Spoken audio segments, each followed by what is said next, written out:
আফগানিস্তানের ক্ষমতায় বসার পর নানা কর্মকাণ্ডের কারণে সমালোচিত হয়েছে তালেবান সরকার। এবার নতুন আইন চালু করে বিতর্কের মুখে পড়েছে তারা।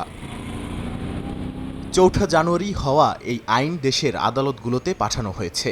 আইনের ৯ নম্বর ধারায় সমাজকে ৪ শ্রেণীতে ভাগ করা হয়েছে। এই ব্যবস্থায় কোনো ধর্মীয় আলেম অপরাধ করলে শাস্তি হিসেবে কেবল উপদেশ দেওয়ার কথা বলা হয়েছে। অভিজাত শ্রেণীর ক্ষেত্রেও সতর্কবার্তা বা উপদেশ। মধ্যবিত্তদের জন্য রয়েছে কারাদণ্ড, আর নিম্নবিত্তদের ক্ষেত্রে কারাদণ্ডের পাশাপাশি শারীরিক শাস্তির বিধান রাখা হয়েছে। এই আইনে দাসপ্রথাকেও আইনি স্বীকৃতি দেওয়া হয়েছে। এই আইন অনুযায়ী রাস্তাঘাট ও বাজারে কৃতদাস নিয়ে চলাচলের অনুমতি মিলবে। আইনটিতে বারবার দাস শব্দের ব্যবহার নিয়ে চলছে সমালোচনা। বিশেষজ্ঞদের মতে এটি দাসপ্রথার ধারণাকে আইনি কাঠামোর ভেতরে স্বাভাবিকীকরণ করে, যা আন্তর্জাতিক আইনে নিষিদ্ধ।